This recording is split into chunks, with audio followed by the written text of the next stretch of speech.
before this video starts, I want you all to close your eyes and think about how life will be without social media. Yeah, it is pretty scary.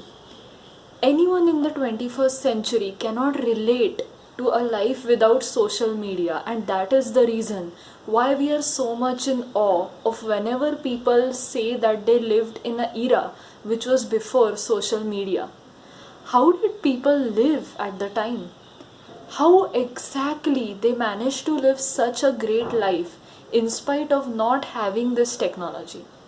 But today's video is slightly different in the sense that we are not going to have a look at social media and everything, but we are going to look at the story of somebody whose life changed in both ways, positively and negatively, due to this very phenomenon that is social media.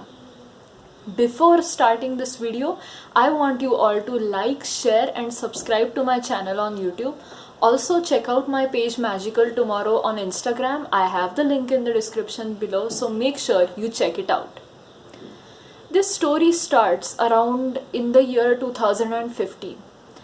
It was a time whenever everyone had started to get WhatsApp on their phones or had Instagram accounts, were already on Facebook or had started discovering what exactly they could do on Facebook. This is the story of a boy, and he is one of my close common friends, you can say. Today we are going to look at his story to realize what are the advantages and also the downfalls of this system called as social media. My friend, I would say I came to know about this incident about a year ago. I think I could have helped him sooner, but maybe he needed to help himself. This story starts in the year 2015, where this particular boy made many social media accounts for himself. He liked to think of him as an influencer. He used to post every day, post everything he did, and tried to make it very picturesque and aesthetic, People used to like his post, they used to comment it, they used to share it. And he started to live off that whole fame and glory. But soon, very soon, a period came where all the glory faded. No one commented on his posts anymore. He was fine with it because he was getting likes at least. At a point, people stopped liking his posts. They didn't reply to his story. Soon, this particular boy found his world crumbling. He couldn't come out of his room every day because he had to face people who knew that he sucked at social media, for lack of good language. This particular boy started to really go into the depths of gloom.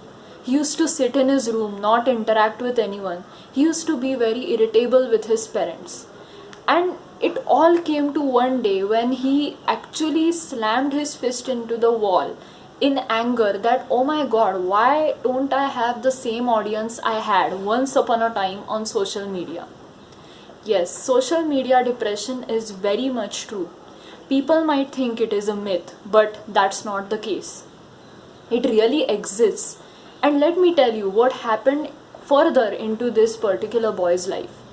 He sought therapy, and that was one of the good things he did. He realized he had a problem and he sought therapy. The therapist told him that why did he feel the need for others to please him become his own source of happiness. The thought was very hard at first to control, but soon he started to realize that people were actually not all they seemed, or they just considered him as somebody on social media, and he began to realize that he himself was the source of his own happiness. He limited all social media activity, even uninstalled a few apps. He started reading more, actually going to people's places, hanging out with them. He joined several clubs, became more social, and didn't sit on his bed talking to people anymore. There was a considerable difference in this particular boy's life, and if you meet him today, he will tell you, and mark my words, he will tell you that actually meeting you was one of the best experiences that he has had, instead of just communicating with you or trying to get to know you behind a screen. That's it for today's story. I just wanted to share something related to social media depression. That is why don't take it lightly and do not become a victim. You are what you are. You do not need to be actually someone else's opinion, because you yourself are a whole entity. Your life is not social media. I hope you bear that in mind. Thank you everyone, and let's meet the next Friday. I will leave this video right here. Think about it.